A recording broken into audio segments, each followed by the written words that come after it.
Hi, I'm Lori Gambacorda. And I'm Lisa Byrne, and we're the founders of E.P.I.C, Empowering People, Inspiring Community. And welcome to this segment of Epic Experts Interviews. And we are delighted to have with us today Dr. Jay Komarek. He is a chiropractor who has been in family practice for 35 years, and he works with people and animals. And he is the subject of the documentary Life Adjusted. Welcome, Dr. Jay. Thank you. Thank you very, very much.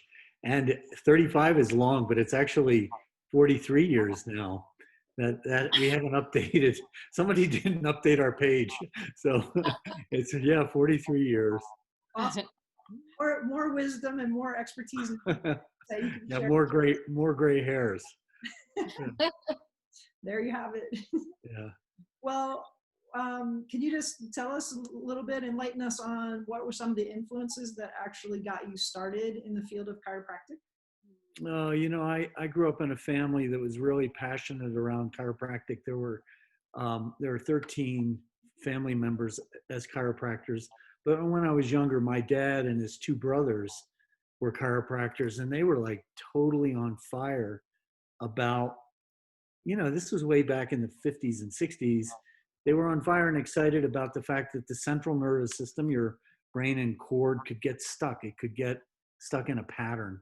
And an adjustment, a chiropractic adjustment, would restore normal equilibrium to the nervous system and allow a person to then carry on and heal.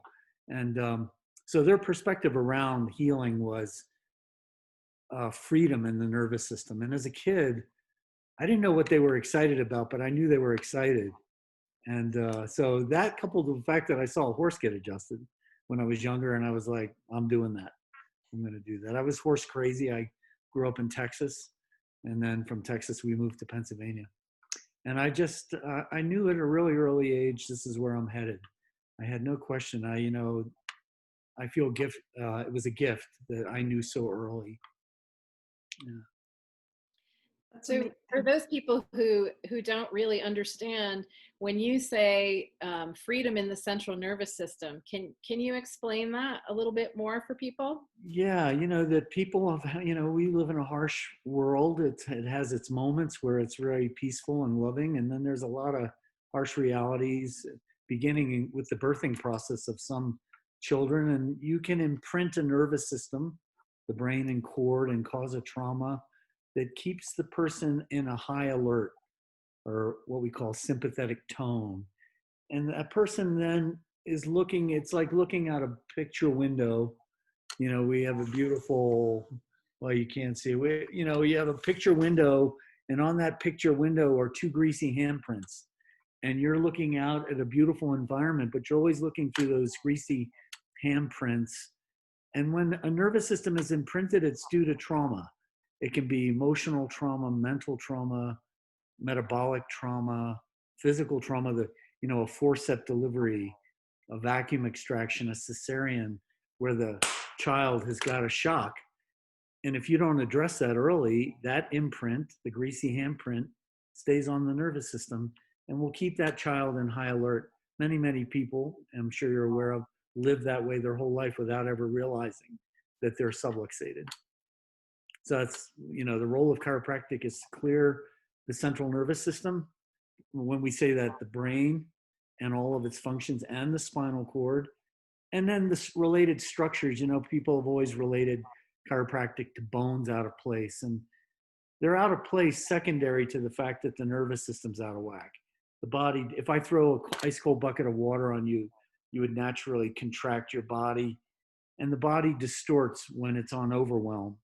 So chiropractors address that distortion, but ultimately they're addressing the brain and spinal cord and bringing that back into normal function. Can you talk a little bit about the type of education that chiropractors have? Sometimes people are, unsure about that process. Sure.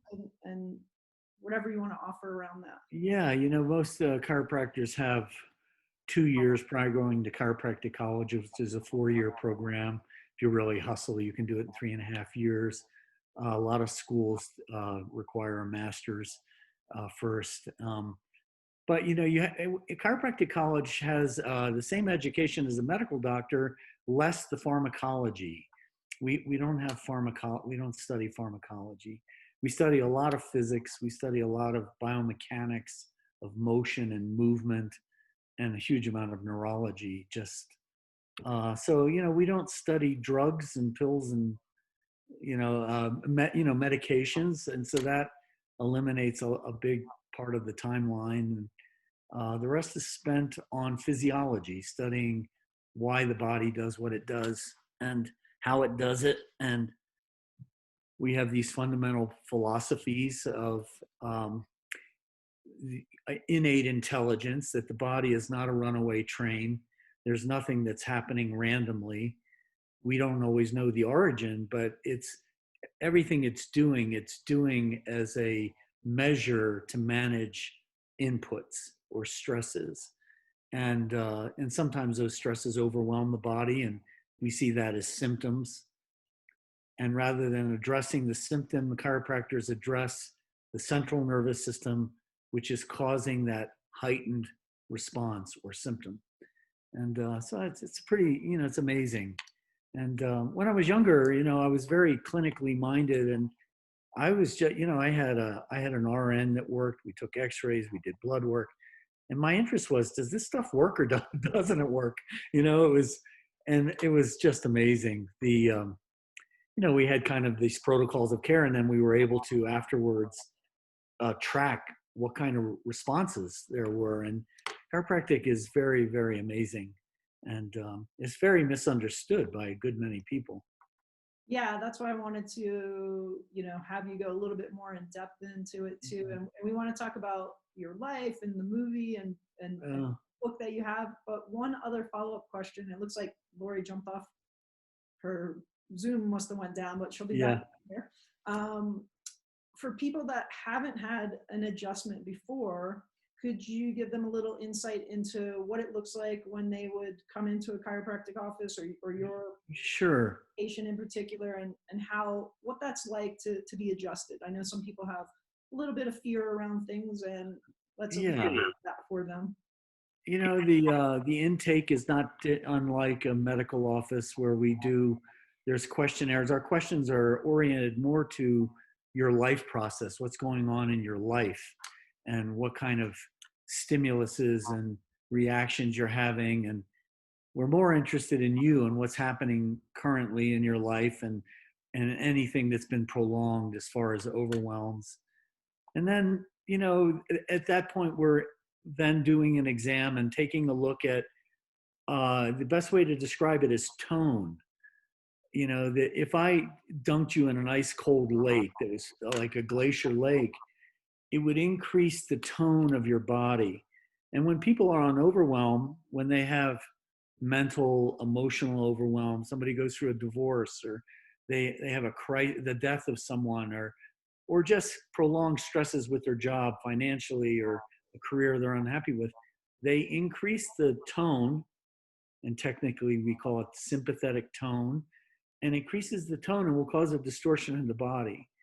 And it's a lot like if I told you to make a fist, and I want you to hold that fist for the next 2-3 years, your body, your hand would distort, and it's exhausting. It's unsustainable. You can't sustain that. So most people live like that. They live with this high tone, the sympathetic tone, and then the body distorts. Now, in order to undo that, we have to address the physicality of it. That is, the body itself has got to be moved and freed. And there's lots of different ways to do that are hopefully, for the most part, graceful. There are some people who have big, big locks, people who've been in a car accident, let's say, or whiplash, where big forces went into their body. We have to use different amounts of force to free somebody. And we try to explain that to somebody, and we're working with them so that they're not fearful, and we're educating so that we're doing this together collaboratively, as opposed to just doing something to someone. We're doing it with them. And in short order, people learn how, it's very, very freeing when it's done. And you have an immediate response. And as far as how things feel. So it's great fun, interesting, really, really interesting. It's like unraveling a big puzzle. Some people have mental and emotional traumas coupled with, they on one end they had mental and emotional, and then over here maybe they were treated with an infection with antibiotics for 6 months. Well, that's an input. The mental emotional trauma is an input. Maybe they were dropped on their head as a baby. That was an input. And you have these complexities that have all got to get unraveled. And it's a challenge to the chiropractor. And so our job is going through the central nervous system, brain and cord, and the related structures, and then beginning the freeing process. There are people who are hardwired. It's seldom, but there are people, when we say the word chronic, someone's chronic, we're talking about hardwiring of the nervous system where it's so become them that it's hard to unwind that. It happens. It's rare, but it does happen. But most people, there's a great willingness in the body to be restored to equilibrium and balance. And one of the things I love about chiropractic is, as you said, that you're working with the patient, right, or client, however you're calling it, and it's hand in hand. So it's not a hierarchical experience as much as a traditional medical doctor would be. Yeah, it's like family. Like, I see it as adjusting my brother, my mother, sister. They're all family members.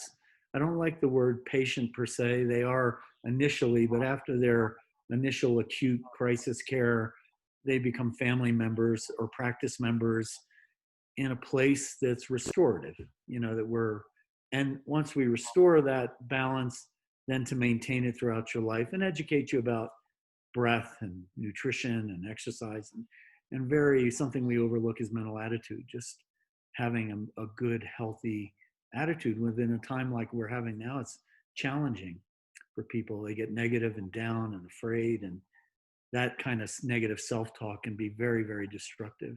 There's a phrase, she passed away, but her name was Candace Pert. She wrote a book called Molecules of Emotion. And for every thought you think, you produce a biochemical equivalent.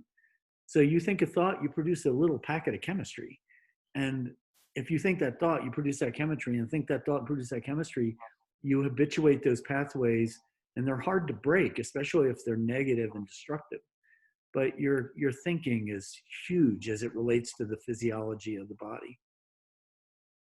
Yeah. Welcome back, Lori. We said we know you. We lost you for a minute on Zoom, but now you want to go have a cup of coffee, huh? Yeah. Yeah. You probably don't drink coffee. Do you drink coffee? I drink organic decaffeinated coffee. Yeah. Good. So I'm not sure what I missed. So it was just elaborating on, I had asked if people hadn't been to a chiropractor before, what type of experience could they expect when they come in? So he was talking about an adjustment and what it's like to come into the office. Yeah. It's fun. We don't have anybody running out. I got to get out of here. I know that you have a lot of different offerings in terms of things that you teach and workshops, either that you're doing yourself or in conjunction with some other chiropractors. So would you like to tell people a little bit about those? Yeah, for example, tomorrow we have an equine program where we have chiropractors coming from all over the country who are already skilled. They already have a certification in animal care, and they're then taking advanced training. Big part of my work was taking care of horses and dogs over the years. And so I'm sharing, along with Dr. Petra Solwald and Dr. Clayton Solwald, her husband, the three of us collaborate, and we have a class starting tomorrow night, Saturday and Sunday. On Sunday, we have a brain dissection done by a human neurologist. He's a neurosurgeon who has a love for horses, and he's bringing an actual horse brain and dissecting that so that we can see the origin of neural pathways and why does a horse behave differently than a human, and how are they different. And so we have these classes, and I collaborate with Dr. Petra, Dr. Clay. Dr. Clay and I in 2 weeks have a upper cervical program that we're teaching just on the brain stem and adjusting just this area of the body and doing that well. So we teach. We still do a lot of horses. I leave on Wednesday. I fly out to Oregon to go do horses in Oregon, and we stay really busy between teaching, our practice. We have a practice in Mancos. Our practice used to be in Durango. It was called the Cafe of Life. And then we both all evolved doing things with family and marriages and children. And we then are now, as Petra says, the band is back together. So we're all practicing in Mancos and having a wonderful time. This beautiful office right in downtown Mancos, right behind Zuma, the health food store.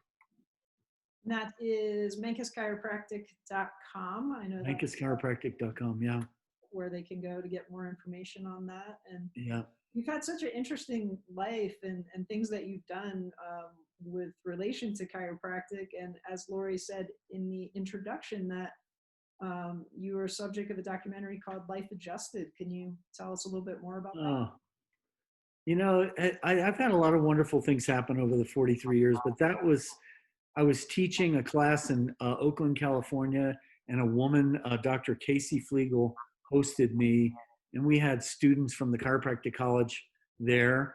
And at lunchtime, Dr. Casey asked me, "Do you mind adjusting or checking my husband?" And I said, "Be happy to." And I put him on the table, and we did a very specific adjustment to his neck. And I left him, and after I finished, I went to lunch. And then it was an hour and a half. I came back, he was still on the table, and I'm not saying anything he wouldn't say. He had a big boo-hoo. He just cracked open like a coconut. And he was like, "What the hell did you do? Like, what happened?" Like all of this emotion poured out of him. And I explained it to him the way I explained it to you earlier, that we release these patterns that are holding emotion and mental states, emotional states, metabolic states. And 6 months later, I went back to teach again. And before I went, he called me and said, "Could we get together for dinner?" And we got together for dinner, and he said he would like to do a documentary. And I'm like, "On what?" And he said, "Well, like I had this experience, and I understand you do horses. I'd like to just follow you around." So I would be in Florida, and there he would be with a film crew. I'd be in Colorado, and there he'd be with a film crew. And he followed me around for several years. Somewhere along the third or fourth year, I was like, "How long does it take to make a documentary?" And he said, "I'm just waiting on this one horse." And sure enough, the story came together. There was a horse in Oregon who had been beaten very badly, and by somebody who had lost their mind. And a wonderful outcome to the story, but really, he highlighted how crazy people can get, and then how we go through the recovery process. He subsequently won 3 awards for the film. It's called Life Adjusted, and it highlights chiropractic. And what you see when you're watching a horse get adjusted is the purity of chiropractic. The horse doesn't understand placebo. They either get better or they don't get better. A dog either gets better or doesn't get better, but you're not like talking to them about what we're doing. It's just our hands and the presence of who I am or you are interacting with this other energetic field. And it either enhances and opens the field or it collapses the field. And so you get to really witness how quick recovery can take place, and also the beauty of the intelligence of animals, in particular the horse. So it was wonderful. I was happy to be a part of it. The film has made it around the world several times. I forget, in 50 some countries. And he did a wonderful job, and he deserves all the accolades. His name is Sean Nipper, and his wife, Casey Flegel, is a chiropractor. And it was through her that's how I met Sean. Yeah. And how can people watch it? If you have, you can go to jkomarek.com. So my name, JAYKOMAREK.com. Or you can go, if you have Amazon Prime and you're a Prime member, you can get it for free. And then Amazon then reimburses us. But if you're a Prime member, you can get it. You can get it through us. I believe it's on Vimeo. So yeah. And that's it. Yeah. It's interesting what you said about with animals being adjusted. I've had, several dogs that we've had have been adjusted. And I mean, when I get adjusted, I feel amazing after, but I don't usually like jump up shake and then like run around like I have so much energy. Like I've seen that response in the dog. And as you Right. said, like, you know, the dog's not thinking anything other than, wow, I just got realigned and I'm gone, you know, like sometimes I get off the table and I'm like, oh, I'm peaceful and I feel so much more in alignment. But then sometimes I'm back on the, here's my next thing to do, instead of being in celebration that I'm, you know, I'm completely free of the interference. Well, that's a great neurologic question. So you'd have to ask yourself, what's the difference between you and that horse or you and that dog? And you have a thing called the prefrontal cortex, and cortical function is very, very active. And that's what then makes you want to go, I got to go back to work. I got to get on it. And it dampens the natural juice flowing that you see in a horse. I had a story, a veterinarian brought a horse who was injured, and a thoroughbred, which are very lively and energized. And I adjusted the horse, and I had a big pasture behind my home at the time. And I said, Dr. Louise, let me put this horse out there. And she goes, that horse isn't going to go anywhere. Like that horse just lazy. And I said, well, we'll see. So anyway, I unhooked the lead. That horse ran 200 yards up and down the fence line. It was like 15 minutes. And Dr. Louise had her brain shifted of like, what the hell happened here? And she didn't understand the natural expression of life in a free system. So we see this in children, in adults, where there's a lot of prefrontal cortex activity or limbic activity where there's fear or their sympathetics are running hard. It's hard to dampen that. We can't do that on one adjustment, but with a horse we can do it, and a dog we can do it. Children we can do it too. So yeah. So Yeah, amazing stuff. We're amazing beings, you know. Had we been taught how intelligent we are as children, that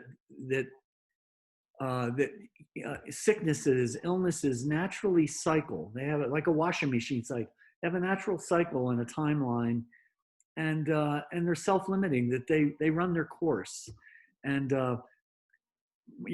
people would ask my father, who was a chiropractor, how long will this take if I take vitamin C? He said, well, if you take vitamin C, it'll take you 7 days. And if you don't take vitamin C, it'll take you a week.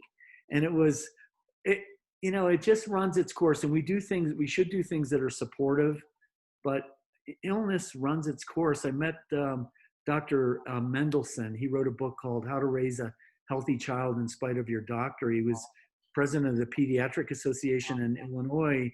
And I met him in an airport, and he said, in 50 years, we're going to look back and realize that the worst thing that we've done with humans, in particular children, because he had a pediatric practice, was not to let illness run its course.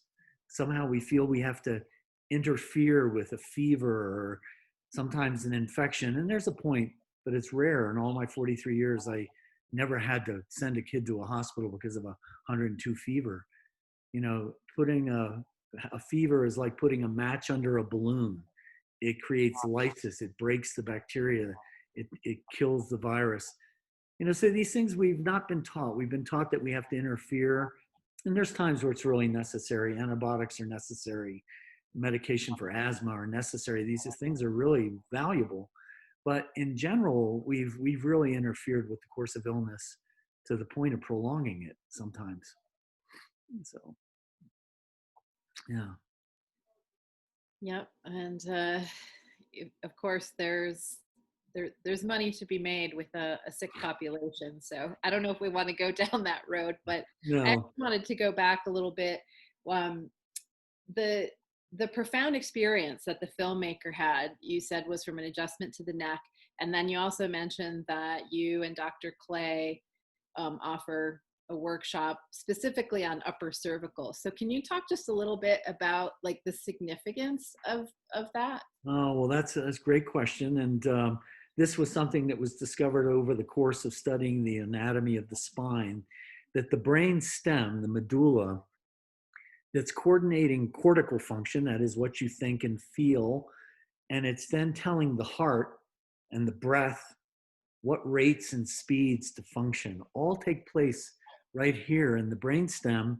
And that brainstem extends into the first bone of the neck, and the brainstem, the medulla, what they call the medulla oblongata, has got these tiny little ligaments that attach to the inside of the ring of the first bone. So there's a ring called the atlas, just like Atlas holds the world, Atlas holds the head, and it's got a ring where the spinal cord comes through there, and it's attached by tiny little ligaments. When a person is under stress, the musculature and tensions increase, and it does it through a complex mechanism of interfering with part of our brain called the cerebellum, and we lose our ability to coordinate tension. So tension ensues everywhere. And there, you see it in people's shoulder and their neck, and the tension will pull on this, and it will then pull on the spinal cord or the covering the spinal cord, the meninges, and it interferes with function of the brainstem itself, which is running the whole show. And so this part of the brain for a chiropractor is, the rest of it's really important, the thorax and pelvis, and those things are very, very important, but they're secondary to the brainstem, primarily because this is what's running the autonomic nervous system, what's coordinating function between the higher levels of function and the automatic functions. And you put pressure on a nerve or stretch a nerve in the same way. If I had a violin string and I increased the tension on a violin string, it would change the tonal quality. Well, if we increase the tension on the spinal cord, it alters the transmission and the frequency. So it changes the tone, just like a guitar string or a violin string would change. And it also changes the frequency, the rate at which it's firing. And then you have incoordination. There's no pill or drug that's going to fix you once that's happening. So you either have it or you don't. But if you've been sick, if you've really been sick or chronically sick and nobody has checked this, you have to be checked. Now, you may not need an adjustment, but you have to be checked for that. Now they check children early on. You put a kid, we don't do that many forceps deliveries, or we don't do that many vacuum extractions. It's almost restricted in a lot of places. But you take a child and put a vacuum on their head and pull the kid out with forceps or through cesarean right from the get-go. Not only is that delicate little cartilage skull traction, and they estimate it's about 100 pounds of thrust to pull a child out through cesarean. It's not like, oh, she had a cesarean. It's like major freaking surgery for the woman, and it's traumatic for the baby. And so you have this initial impulse imprint into the child, and it's really important. Many people have been subluxated right at birth, and nobody checked, and then they're living with this high tension in their system and dysfunction, and nobody knows what the origin of it is. So we address the asthma, the allergies, the psoriasis, the eczema, the digestive disorders with pills. And chiropractors are saying, let's take a look and see what was the initial trauma. Was there initial trauma? If it wasn't, then go do whatever else. But you have to have your nervous system checked. That is really essential. And it's such a gentle process that, babies are adjusted right away, right? I mean, if yeah, like with no more pressure than you would put on your eyeball. It's like, right. And they're so responsive to the touch. It's not like a human where the musculature can lock, become fibrotic, tissues become arthritic. And with a child, it's just so willing to move. So it's very, very delicate. It's beautiful, very beautiful to watch a child who's subluxated and adjusting them, and all of a sudden, like the horse or the dog running off, all of a sudden you see the breath and the color come into their life. It's pretty, it's very amazing to watch that. It's life in action. The life was in there all along. In the Durango office, I had a woman get her hearing back, and she didn't come in for that. She came in for a neck problem and numbness, and but she was deaf in her left ear, and I had adjusted her 10, 12, 13 times, and what it was, the 13th or 14th adjustment, I adjusted her, boom, hearing came on. And she was, the office, you were in there, she was running around the reception area. I got my hearing back. And I was laughing. And I asked her, I said, she had been deaf for 14 years. And I asked her, where was the hearing for 14 years? It was in there all along. It just needed to be liberated and freed. And most people realize that recovery of an illness, the potential for recovery is in there. It's finding the neural path that needs to be unwound. Now that sounds simple, but it's complicated, but the potential is in most people to recover, but not from the outside in, not because of a pill or a drug, but from the inside out by letting the innate intelligence of the body do its job. It knows how to run. It's not a runaway train. You didn't get to have this body suit without a high degree of divine spark and intelligence that knows what it's doing. But it can be interfered with. I'm talking to you now. You can hear me clearly. I'm still talking to you now. I'm still talking to you now. The intelligence is still there. You just don't hear me. And the body can't hear the intelligence when there's tension on the spinal cord. And once you get that and you realize, holy crow, like that's really, really, really important. Yeah. Chiropractors should be screaming it from the rooftop. There are some out there, but it's one of these things. We've had a lot of battles to fight with. We've had a lot of battles to fight. Yeah, I know Lori and I have both been getting adjusted a really long time, more than 25 years, and I'd hate to see the shape I was in. And I mean, when you're talking, and I think on your website, it's chiropractic. You're using it as a tool to liberate the human potential, and I think without it, I would probably have less creativity and less things that I could bring forth. So yeah. It's a gift. It's wonderful that we get rid of symptoms. If somebody comes with a migraine or stomach problem or whatever symptom they have, we call that below the horizon. That is, they have all this stuff that's below the horizon, and we're restoring the body to normal function. Above the horizon is the human potential. That is, what potential was repressed because they were dealing with a headache or symptom, and they're not expressing their life fully because of this restriction. That part is what's amazing. Is like somebody leaves their job, or somebody writes a book, or somebody decides. I have a woman here in Crested Butte who is an artist, and I mean, the art was in her, the hearing was in the woman, and through the adjustment, it expressed itself. And we have no way of knowing what each person's potential is until they're adjusted. And that's priceless, from where there's no amount of money they can pay you for that. I would do it for free. It's, to adjust somebody, a child who's struggling, there's nothing like that. I think all of the listeners are going to get so much out of, your eloquent explanation of chiropractic. And now we kind of want to ask you, it's like you were lucky to be exposed to chiropractic at an early age.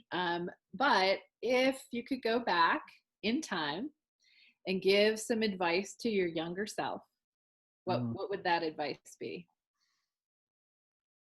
I read that question earlier, and I'm still there's a lot. Hindsight being 2020 is like, I don't think I would be as hard on myself. That I was hard on myself as a student to study, and I never let off the gas pedal as far as studying. And I realized, like, take a breath. It will all come in time. There's a natural pace and rhythm to life. And I was out of sync with that. My first 20 years of practice is like, I was really pushing the river. And I realized that each of us, when our nervous system's in balance, has a natural rhythm and flow to it.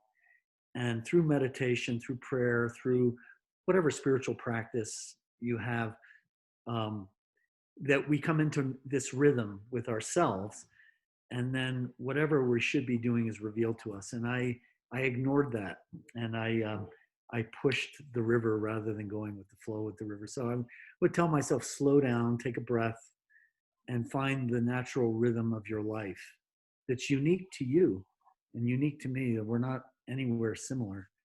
So it was that. I was hard on myself. I just pushing. And I was also obsessed, unfortunately, with my kids still like me. My older children still think I'm okay, which, I talk to my son twice a week, my daughter 2-3 times a week. And, but I was obsessed with taking care of people. I worked morning, noon, and night, 5-6 days a week, horses, people, dogs. and I would take more time to orient. And I had plenty of time with my family, but I realized I was obsessed with to the expense of my children, I think. And they wouldn't say that, but as I look back, I realize I could have probably slowed down a little bit. And even though you have already had 43 years of experience with chiropractic, if we still fast forward another 5 or 10 years, what do you want to, see as your biggest achievement or contribution to your community and humanity? Well, I realize if I had, tomorrow night I'm going to teach, there'll be 10 students, 12 students, and they're going to go out and touch the lives of many horses. So teaching for me and education in general is really, I want to teach and can be an educator.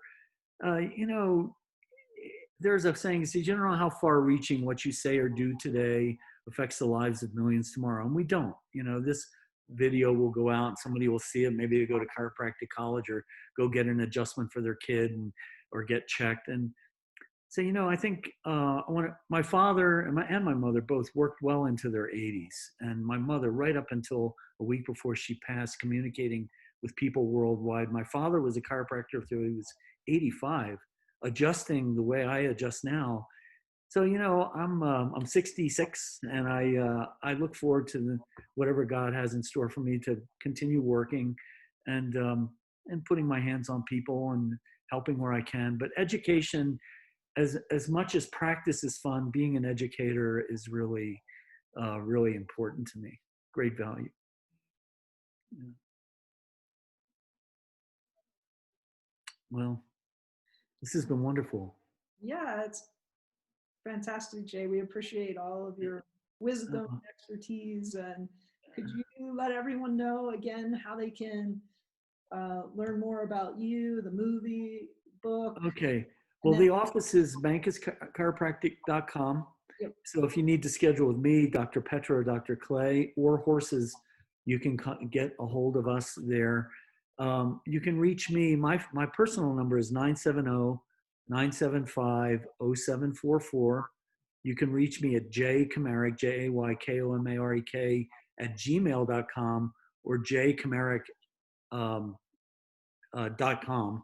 And so there's all the different ways. And the film, you can go online.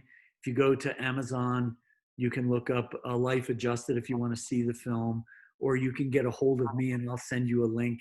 And in fact, I'll do it for anybody who's watching this. If you contact me at jkomarek.com or Gmail, I'll send you a link for free. So that they can just watch it. It's get your tissue box ready. It makes you cry. It's got a wonderful ending, but it's very, very moving. You did a wonderful job. Yeah. Well, thank you so much. And Yeah, love you both. I look forward to seeing you, and I hope our paths cross in Durango, or you come out to Mancus, and we'll go have a bite to eat when this is all over, and we can be closer than 6 feet. Sounds great. Thank you for the wisdom, the expertise, your experience. We appreciate it.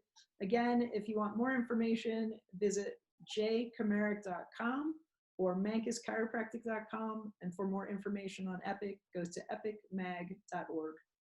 Okay. Love you guys. Love you too. All right. Bye-bye.